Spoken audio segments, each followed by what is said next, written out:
पिछले क्लास में हम लोग टॉपिक देखे थे व्हीट स्टोन ब्रिज और आपको कहे थे कि बहुत इम्पोर्टेंट टॉपिक है, इसको थोड़ा अच्छे तरीके से तैयार कर लीजिए।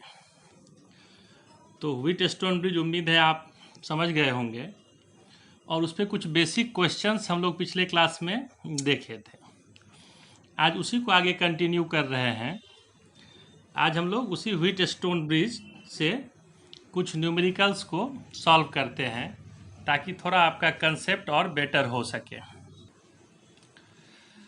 तो देखिए पहला क्वेश्चन है यहाँ पे, calculate the equivalent resistance between points M and N। ये फिगर दिया हुआ है, डायग्राम दिया हुआ है। इसमें कह रहा है कि M एंड M के अक्रॉस आप इक्विवेलेंट रेसिस्टेंस निकालिए।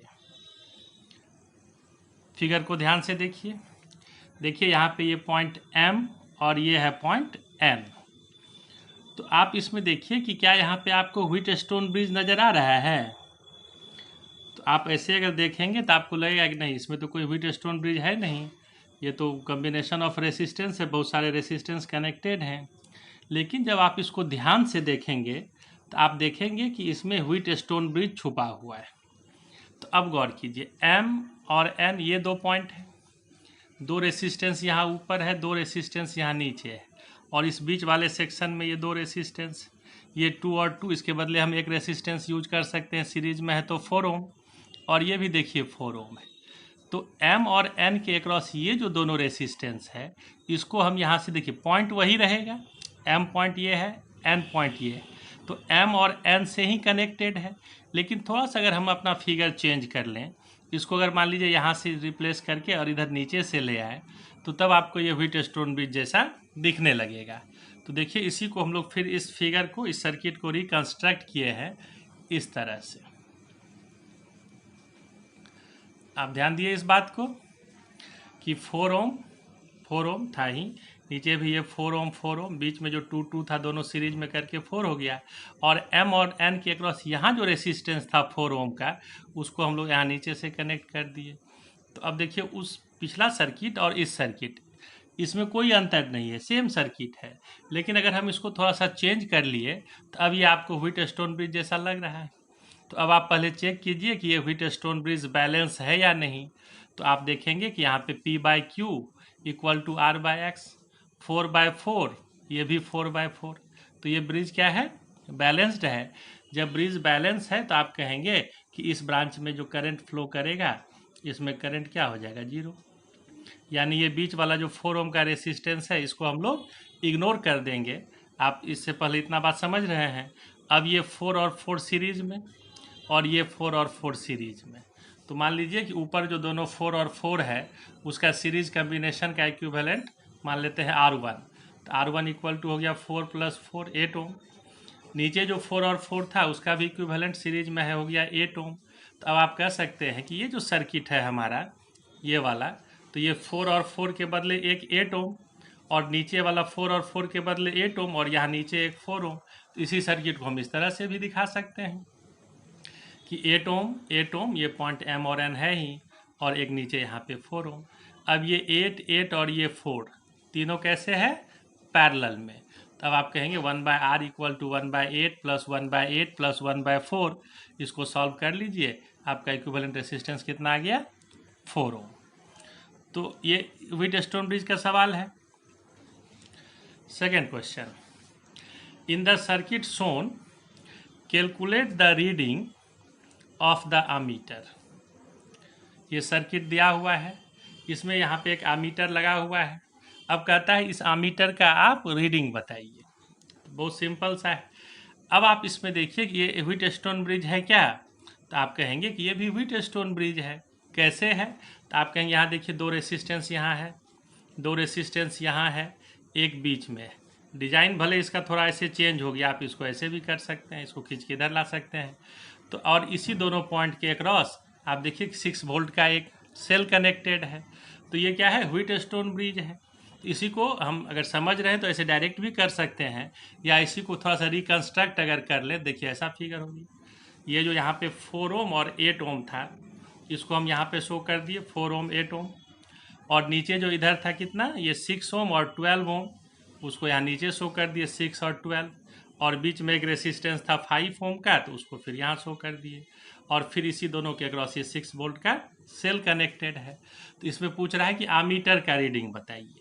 तो यहाँ जो 8 ओम का रेसिस्टेंस है, इस ब्रांच में एक आमीटर लगा हुआ है, तो आमीटर तो करंट बताएगा इस ब्रांच का। तो इस फिगर में अगर हम देखें तो हम कहेंगे कि यहाँ से टोटल करंट मान लीजिए आया I, इधर गया I1, इधर आया I2, अब यही I1 इसमें आएगा, तो ये दोनों सीरीज में है, और इस दोनों पॉइंट के अक्रॉस पोटेंशियल डिफरेंस जहाँ पे करंट डिस्ट्रीब्यूट हो रहा है, याद कीजिए कम्बिनेशन ऑफ रेसिस्टेंस में हम लोग देखते थे कि जिस दोनों पॉइंट पे पोटेंशियल आपका करंट डिस्ट्रीब्यूट हो रहा है और फिर जहाँ कंबाइन हो रहा है उसके अक्रॉस हमने पोटेंशियल डिफरेंस अप्लाई किया है 6 वोल्ट। तो 6 वोल्ट पोटेंशियल डिफरेंस, और इस ब्रांच में जो करंट गया उसके लिए रिस्पॉन्सिबल रेसिस्टेंस कितना हो गया, 8 और 4 सीरीज में 12। तो करंट इस ब्रांच में I1 कितना फ्लो करेगा, तो आप कहेंगे कि I1 इक्वल टू V/R, तो V है 6, R है 12, 1/2 एम्पियर। तो इस ब्रांच में जो करंट फ्लो करेगा वही आमीटर का रीडिंग होगा, तो आमीटर रीडिंग कितना हो गया 1/2 एम्पियर, या आप कह दीजिए 0.5 एम्पियर। तो ये हो गया। अब देखिए तीसरा क्वेश्चन है यहाँ पे, calculate the value of unknown resistance X in the following circuit if no current flows through the section AD. Also calculate the current drawn by the circuit from the battery. ये circuit दिया हुआ है।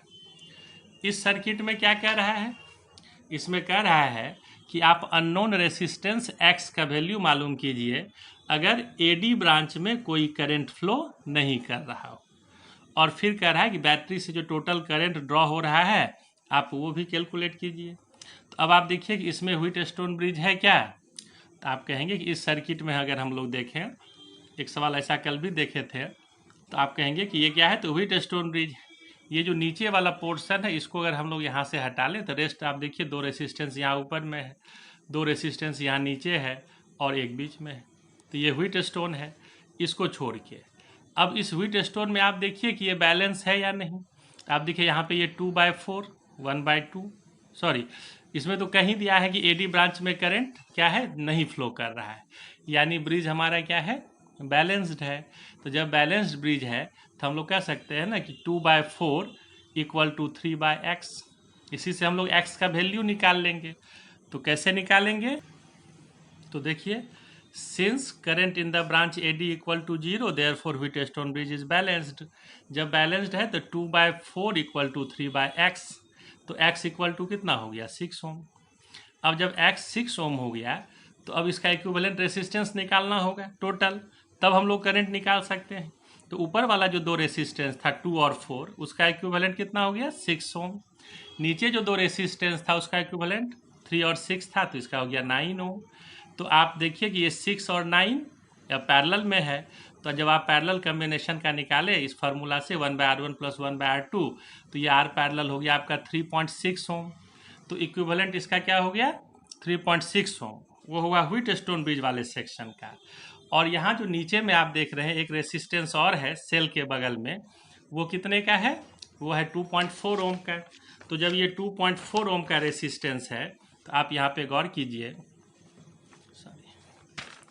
आप यहाँ देखिए इस circuit में इधर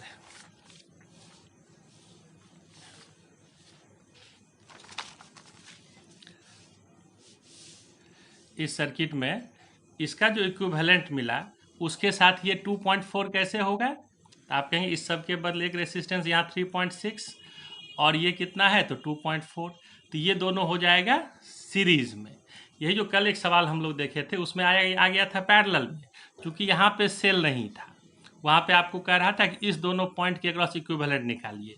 तो ये ऊपर वाला और ये जो नीचे वाला था दोनों था पैरेलल में, लेकिन चूंकि यहाँ पे सेल यहाँ BC के इस आर्म में कनेक्टेड है, इसीलिए आप कहें इधर वाला रेसिस्टेंस जिसका इक्विवेलेंट 3.6 आया और ये 2.4 दोनों कैसे कनेक्टेड है, तो ये दोनों कनेक्टेड है सीरीज में। तो इसका इक्विवेलेंट कितना हो जाएगा, तो अब आप कहेंगे कि the total resistance of the circuit R equal to 3.6 plus 2.4 series में, इक्विवेलेंट हो गया कितना 6 ओम।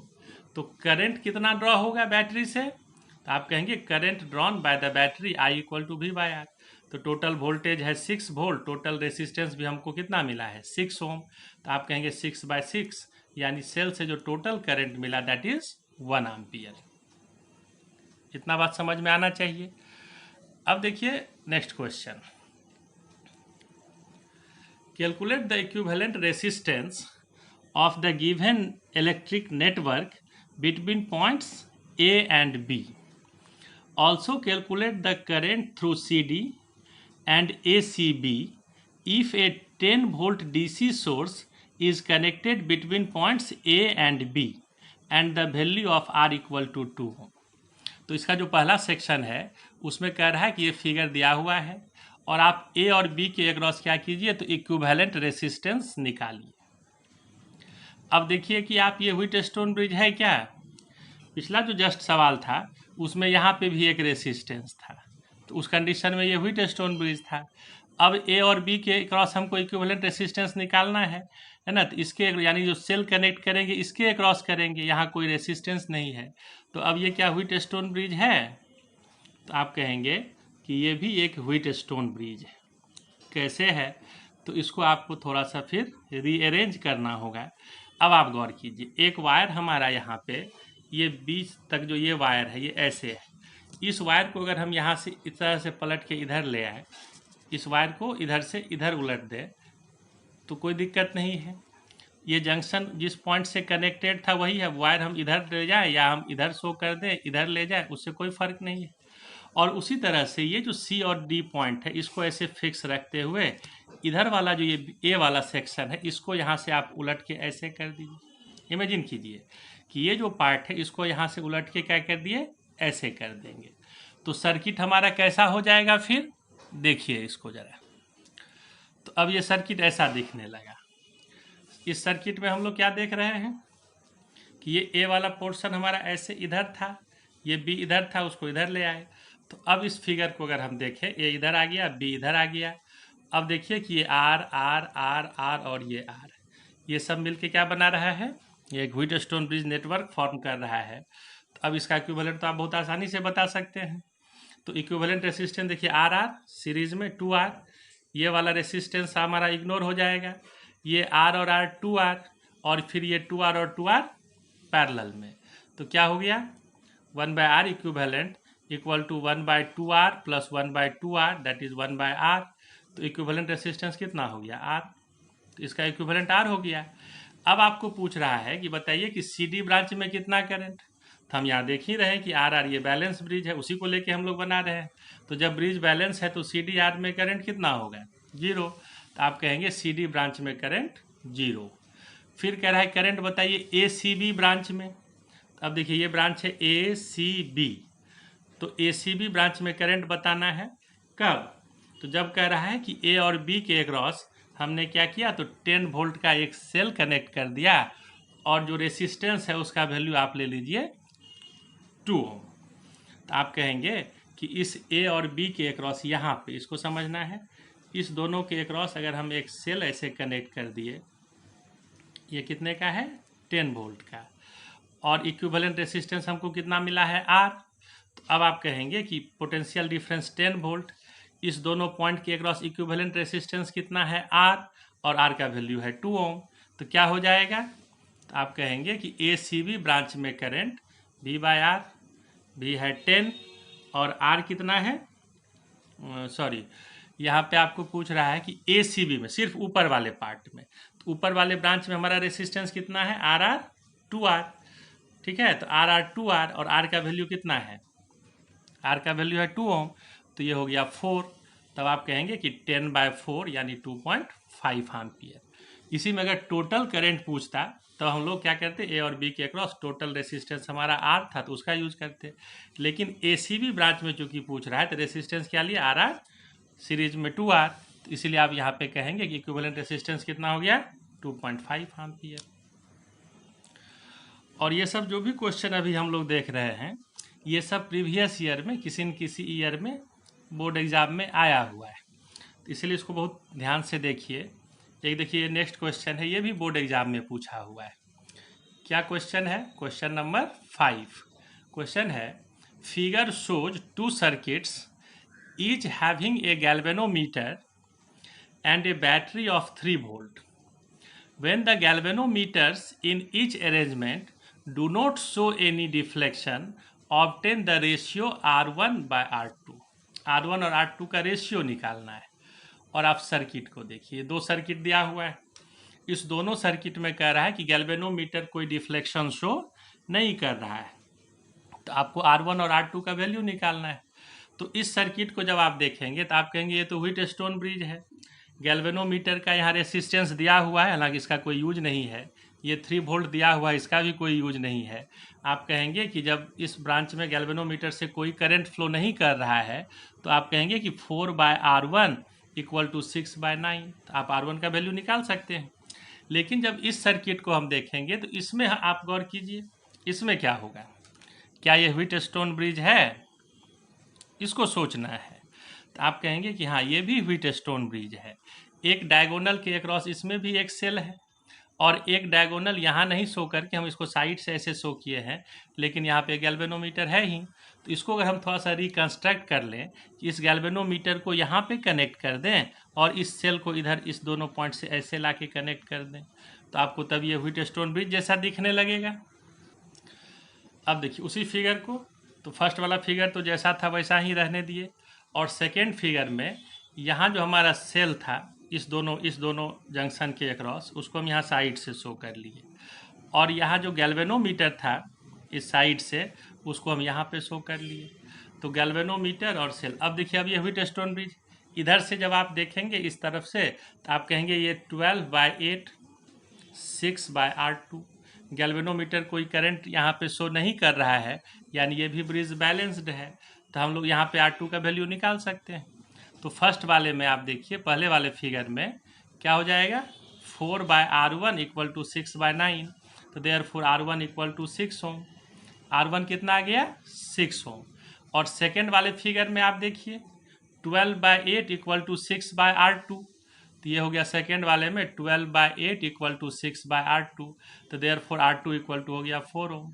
तो जब R1 R2 मिल गया, तो आपको क्वेश्चन में पूछ रहा था कि आप R1 और R2 का रेशियो निकालिए। तो आप देखिए क्या हो गया, R1 R2 का रेशियो 6/4 दैट इज 3/2। ये क्वेश्चन हो गया। तो व्हीटस्टोन ब्रिज का कोई भी सवाल आप बनाइए, तो इसमें कोई ऐसा नहीं कि लंबा चौड़ा इसका कैलकुलेशन है, बहुत आसानी से बन जाता है। बस आपको समझना है कि इसको हम कैसे व्हीटस्टोन ब्रिज की तरह देख सकते हैं, और इतना समझ जाने के बाद आसानी से निकल जाता है। फिर देखिए एक अगला क्वेश्चन है, ये भी कई बार पूछा है बोर्ड एग्जाम में, थोड़ा वैल्यू चेंज कर देगा लेकिन सर्किट वही रहता है। तो आप इस फिगर को देखिए, इस सवाल को क्या कह रहा है ये, calculate the value of current drawn from a 5 volt battery in the circuit as shown. Diagram को देखिए, ये कई बार पूछा है, और इस तरह का सवाल 1 या 2 साल पहले कैपेसिटर के टर्म में भी पूछा था कि रेसिस्टेंस के बदले हम लोग कैपेसिटर का यूज़ कर लेते हैं, और इस टाइप का सवाल पूछ दिया। तो कैपेसिटर के लिए भी व्हीटस्टोन ब्रिज का वही कंसेप्ट यूज होता है। तो इसको हम लोग कैसे देखेंगे? अब इसको आप गौर से देखिए, क्या यह व्हीटस्टोन ब्रिज जैसा लग रहा है?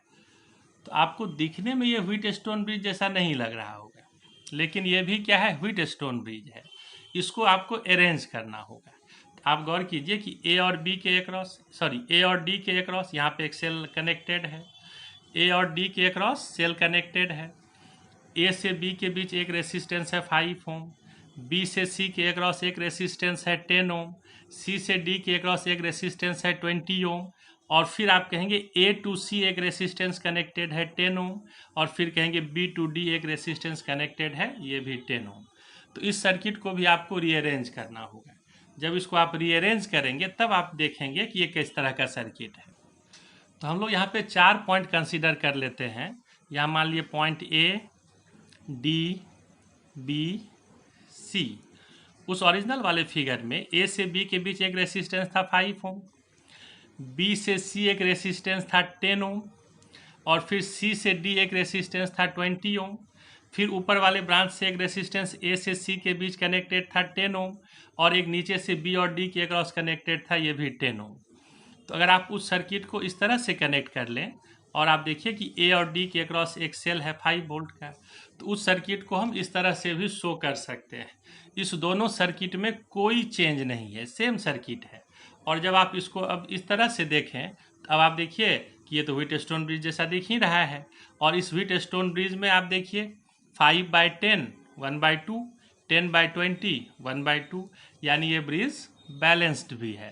तो जब ब्रिज बैलेंस है तब आगे का काम तो आसान हो गया। अब ये 5 और 10 सीरीज में 15 ओम, ये हो गया 15 ओम। नीचे वाला ये 10 और 20 सीरीज में 30 ओम। तो इक्विवेलेंट कितना हो गया फिर?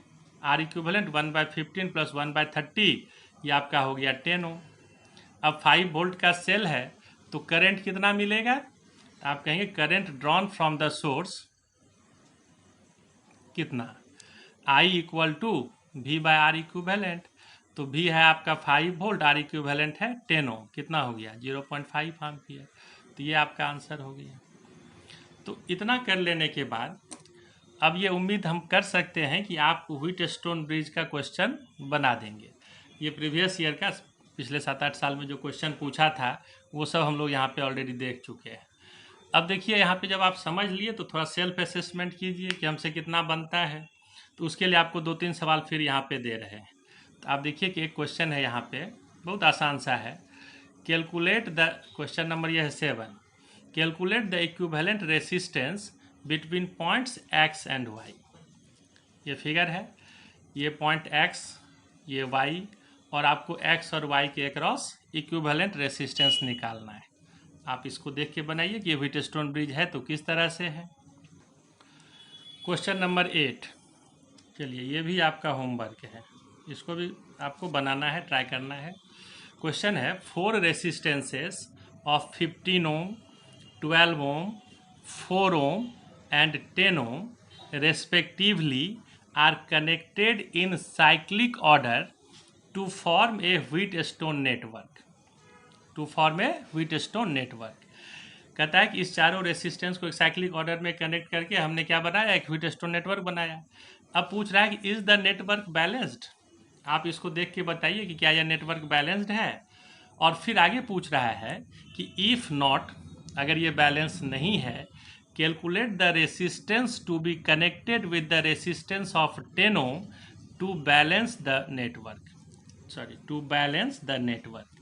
कहता है कि अगर ये बैलेंस्ड नहीं है तो आप बताइए कि इसमें जो 10 ओम का रेसिस्टेंस है उसके साथ और कितना रेसिस्टेंस हम लोग कनेक्ट करेंगे कि ब्रिज क्या हो जाए? बैलेंस हो जाए। सिंपल है, इसको आप ट्राई करेंगे।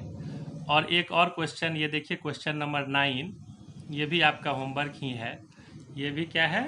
ये भी होमवर्क है। In the given circuit of Wheatstone bridge find the value of R1 and R2 to balance the bridge. कह रहा है कि ये फिगर दिया हुआ है सर्किट, इस सर्किट को देखिए, ये व्हीटस्टोन ब्रिज का सर्किट है। कहता है इसमें बहुत सारा रेसिस्टेंस सब दिया हुआ है। अब इसमें कह रहा है कि R1 और R2 का आप वैल्यू बताइए ताकि ये ब्रिज बैलेंस्ड हो जाए। R1 और R2 का वैल्यू बताइए ताकि ब्रिज क्या हो जाए? बैलेंस्ड हो जाए। तो ये आप बता सकते हैं, इसको भी आप अटैम्प्ट कर लीजिए।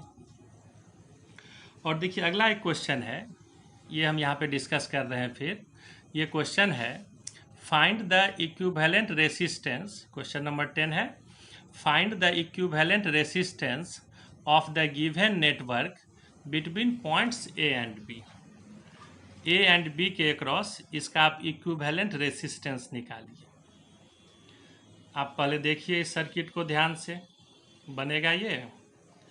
आप जब इसको गौर से देखेंगे तो आप देखेंगे कि यहाँ ए और बी के अक्रॉस, इस दोनों पॉइंट के अक्रॉस निकालना, यहाँ सेल कनेक्ट करना है। तो आप कहेंगे ये 10 और 10 सीरीज में, यहाँ एक 20 हो गया, इधर ये 10 और 10 सीरीज में ये हो जाएगा 20। अब देखिए यहाँ 10, यहाँ 20, यहाँ 20, यहाँ 10, बीच में एक 10 है। तो ये क्या हो गया? 10/20, और इधर हो जाएगा 20/10। तो ये ब्रिज बैलेंस्ड नहीं है। यही बात गौर करना है कि ये है तो व्हीटस्टोन ब्रिज जैसा ही, लेकिन ये बैलेंस्ड नहीं है। तो इसको हम लोग बैलेंस जब नहीं है तो ये व्हीटस्टोन ब्रिज नहीं हुआ है। तो अब आप यहाँ पे कहेंगे कि अब इस सवाल को अगर बनाना हो तब क्या करेंगे। तो इसके लिए फिर आपको लौटना होगा किरचॉफ्स लॉ में। किरचॉफ्स लॉ के हेल्प से हम लोग इस सवाल को सॉल्व कर सकते हैं। तो कैसे करेंगे, तो वो जो सर्किट दिया हुआ है क्वेश्चन में, तो आप देखिए यहाँ पे 10 ओम, इधर जो 10 और 10 था उसके बदले हम एक कर लिए 20। ऐसे रहने भी देंगे तो कोई दिक्कत नहीं है, लेकिन थोड़ा ये और थोड़ा आसान हो जाएगा। इधर भी 10 और 10 सीरीज में था तो इसके बदले एक कर लिए 20, नीचे एक 10 है, बीच में एक रेसिस्टेंस है। तो अगर यहाँ पे आप देखते कि अगर ये बैलेंस होता तब तो एक लाइन में बन जाता है, लेकिन चूंकि ये बैलेंस नहीं है तो इसमें हम लोग किरचॉफ्स रूल का यूज करेंगे और थोड़ा सा ये जैसे किरचॉफ्स रूल का सवाल सब रहता था थोड़ा उसी तरह से कैलकुलेट करना पड़ेगा। तो अब देखिए, अगर हमको इसमें किरचॉफ्स रूल का यूज करना है तो करंट देना होगा, और करंट आएगा कहाँ से, तो उसके लिए हम लोगों को सेल कनेक्ट करना होगा। तो जिस दो पॉइंट के अक्रॉस निकालने का रहा है, इस दोनों पॉइंट के अक्रॉस हम लोग अपने मन से एक सेल यहाँ पे कनेक्ट कर दिए। अब इस सेल का ईएमएफ कितना होगा, तो अपने मन से तो हम लोग वैल्यू नहीं ले सकते हैं, तो हमने मान लिया कि इसका ईएमएफ कितना है, ई है। अब यहाँ से टोटल करंट हम मान लेते हैं फ्लो कर रहा है कितना, आई। अब डिस्ट्रीब्यूशन समझ रहे हैं, आई करंट यहाँ तक आया। अब यहाँ पे आके करंट दो पार्ट में बटा, इधर मान लीजिए हम ले लिया I1, इधर आ गया I माइनस I1। अब ये I1 फिर इस सी जंक्शन पे आया, फिर दो पार्ट में बटेगा, इधर मान लिए I2, इधर क्या हो गया I1 माइनस I2। अब I माइनस I1 और ये I1 माइनस I2 दोनों मिलके फिर इधर फ्लो किया, सम करिए दोनों का तो ये हो जाएगा I माइनस I2। अब ये I माइनस I2 और इधर से ये I2 दोनों मिलके फिर इसमें आ गया I। तो आपके दिमाग में एक बात आएगा कि हम इसमें इक्विवेलेंट निकालेंगे कैसे। तो इक्विवेलेंट रेसिस्टेंस निकालने के लिए क्या करना होगा, तो आप कहेंगे कि हम ओम्स लॉ से सिंपल एक इक्वेशन जानते हैं, R equal to V by I. R equal to V by I. तो ऐसा अगर हम करें कि अगर हम इस सब के बदले एक सिंगल रेसिस्टेंस यूज करें जो सर्किट से इतना ही करंट ड्रॉ करे जितना अभी हो रहा है, तो उस सिंगल रेसिस्टेंस को हम लोग क्या नाम देंगे, इक्विवेलेंट रेसिस्टेंस। तो अगर हम मान लिए कि यहाँ पे एक रेसिस्टेंस है उसका वैल्यू R है, तो वो R इक्वल टू कितना हो जाएगा, E बाय आई। तो हम लोगों को इसमें सॉल्व करके E बाय आई का ही वैल्यू निकालना है, और वो जो वैल्यू होगा आप कहेंगे वही क्या है, तो इक्विवेलेंट रेसिस्टेंस है। बात इतना समझना है कि इस सब के बदले अगर एक रेसिस्टेंस होता है उसका वैल्यू हम मान लिए आई, तो उसका रेसिस्टेंस R इक्वल टू क्या हो जाता है, E बाय आई। तो अगर हम इस सर्किट में E बाय आई निकाल लें तो हम कहेंगे ना कि इसका इक्विवेलेंट रेसिस्टेंस वही है। तो अब देखिए कि यहाँ पे एक लूप ले लीजिए आप, ACFEA। कौन सा लूप ले लिए, ACFEA। इसमें देखिए इस दोनों ब्रांच में करंट कैसा है, क्लॉकवाइज। इस दोनों ब्रांच में करंट कैसा है, एंटी क्लॉकवाइज। तो क्या इक्वेशन होगा, लूप है आपका ACFEA। इक्वेशन क्या होगा, तो यहाँ पे लिख रहे हैं using KVL Kirchhoff's voltage law for loop ACFEA। तो अगर हम क्लॉकवाइज को पॉजिटिव ले लें तो ये हो गया 10 into I1 10I1 plus 10 into I1 minus I2, अब माइनस 20 I माइनस I1। तो यही चीज़ यहाँ लिख दिए, 10I1 plus 10 into I1 minus I2 minus 20 into I minus I1। और चूंकि इस लूप में कोई सेल नहीं है तो इस लूप का इक्विवेलेंट ये EMF क्या हो गया, जीरो। तो ये हो गया जीरो। इसको अरेंज कर लीजिए, तो ये हो गया 40I1 minus 10I2 minus 20I equal to zero. 10 common ले लीजिए, तो ये हो गया 4I1 minus I2 minus 2I equal to zero. या हम कह सकते हैं कि 4I1 minus I2 equal to, इसको इधर ले आए तो 2I। I1 I2 को हम लोग I के टर्म में ले आए, इसको मान लेते हैं इक्वेशन नंबर फर्स्ट। अब दूसरा लूप देखें, दूसरा लूप ले लेते हैं कौन सा, तो CDBFC। CDBFC इसमें आप गौर कीजिए इस दोनों ब्रांच में करंट कैसे है, क्लॉकवाइज, और इधर वाले में कैसे है, इस दोनों ब्रांच में करंट है एंटी क्लॉकवाइज।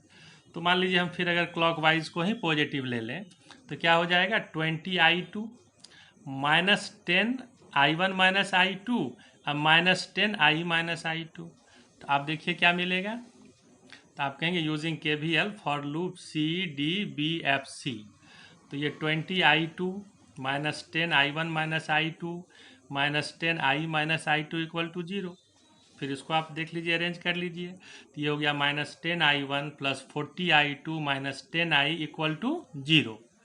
तो अब देखिए क्या हो गया, minus i1 plus 4i2 minus i equal to 0, 10 common ले लिए, तो minus i1 plus 4i2 equal to i। इसको मान लिए इक्वेशन नंबर 2। और एक इक्वेशन और ऐसा ले लेते हैं जिसमें हमारा सेल का ईएमएफ भी आ जाए, तभी हम लोग ई बाई आई कैलकुलेट कर पाएंगे। तो एक इक्वेशन हम यहाँ पे ले लेते हैं, ये लूप ले लेते हैं, A C D B G H A C D B G H A, ये ऊपर वाला लूप। इसमें देखिए करंट हमारा कैसा है, क्लॉकवाइज है, और इसमें सेल आ जाएगा, इसका भी ईएमएफ कैसा है, तो क्लॉकवाइज है। तो आप क्या कहेंगे, यहाँ पे दो ही रेसिस्टेंस है, तो 10i1 20i2। तो इक्वेशन आपका यहाँ हो गया इस लूप के लिए 10i1 plus 20i2 equal to ई। ये 3 इक्वेशन हो गया। अब हम लोगों को चूंकि ई बाय आई निकालना है, तो i1 और i2 को भी i के टर्म में ले जाना होगा। तो इसके लिए हम लोग यहाँ पे इक्वेशन 1 और 2 को जरा सॉल्व करते हैं। तो ये हो गया, फर्स्ट इक्वेशन था 4i1 minus i2 equal to 2i। Second equation था minus i1 plus 4i2 equal to i। अब इसको सॉल्व करना है, तो इसमें ऊपर वाले में हम 4 से मल्टीप्लाई कर देते हैं, तो ये 4i2 वाला टर्म कैंसिल हो जाएगा। तब क्या होगा, तो जब आप 4 से मल्टीप्लाई किए तो ये हो गया 16i1 minus 4i2 equal to 8i। दूसरा था minus i1 plus 4i2 equal to i। अब देखिए आप इसमें ये 4i2 cancel, 16i1 minus i1 15i1 equal to 9i। तो i1 इक्वल टू हो गया 9i बाई 15, या आप कह सकते हैं 3i बाई 5। ये i1 मिल गया, और i1 का ये वैल्यू रख देते हैं इक्वेशन फर्स्ट में, putting this value of i1 in equation 1। ये i1 का वैल्यू मिला i के टर्म में, ध्यान देने वाली बात यही है। अब i2 भी हमको चाहिए i के टर्म में, तो इक्वेशन 1 में पुट कर दीजिए। तो इक्वेशन 1 था 4i1, तो 4 इंटू i1 के जगह के पे 3i by 5 minus i2 equal to 2i। तो i2 को इधर ले जाइए, तो ये हो गया आपका कितना 12i बाई 5, और इस 2i को इधर ले आए तो माइनस 2i। तो i2 इक्वल टू कितना हो गया, ये हो गया 2i बाई 5। तो अब अगर हम i1 और i2 का वैल्यू इक्वेशन 3 में पुट कर दें, तो इक्वेशन में, तो now putting the value of i1 and i2 in equation 3। तो इक्वेशन 3 था आपका कितना 10i1, तो 10i1 का value 3i by 5 plus 20i2 का वैल्यू देखिए निकाले हैं 2i by 5 equal to E.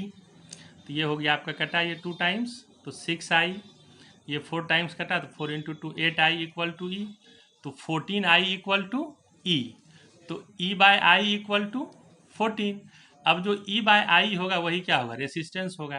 तो इस सर्किट का रेसिस्टेंस कितना हो गया 14 ओम।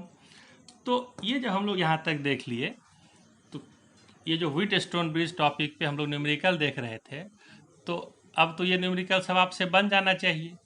तो एग्ज़ाम पॉइंट ऑफ व्यू से अगर आप देखें तो बैलेंस्ड व्हीटस्टोन ब्रिज का ही आपको पूछेगा, लेकिन ऐसे समझने के लिए आपके मन में क्वेश्चन उठेगा या उठता होगा कभी कि अगर ब्रिज बैलेंस नहीं होगा तो फिर हम लोग इक्विवेलेंट कैसे निकालेंगे। तो अगर ब्रिज बैलेंस नहीं हो तो उसके लिए मेथड है, इसको आप समझ लीजिए। ऐसे एग्जाम में आपको पूछेगा बैलेंस्ड का ही 2-3 नंबर का एक क्वेश्चन इससे रहता है अक्सर, तो इतना आप तैयार कर सकते हैं। तो ये किरचॉफ्स लॉ और व्हीटस्टोन ब्रिज, इस दोनों को जब आप तैयार कर लेंगे तो आपको इससे एग्जाम में एक क्वेश्चन रहता है निश्चित तौर पे, चाहे किसी साल किरचॉफ्स लॉ से पूछ दे, किसी साल व्हीटस्टोन ब्रिज से पूछ दे, तो आपका एक क्वेश्चन इससे निश्चित तौर पे तैयार हो जाएगा। तो इतना आप समझ लीजिए। नेक्स्ट क्लास में हम लोग फिर अब पढ़ेंगे, अगला टॉपिक है मीटर ब्रिज। तो आज के लिए इतना ही। तो आज इसको आप इतना तैयार कर लीजिए, इसके बाद फिर मीटर ब्रिज अगले क्लास में देखेंगे। Thank you.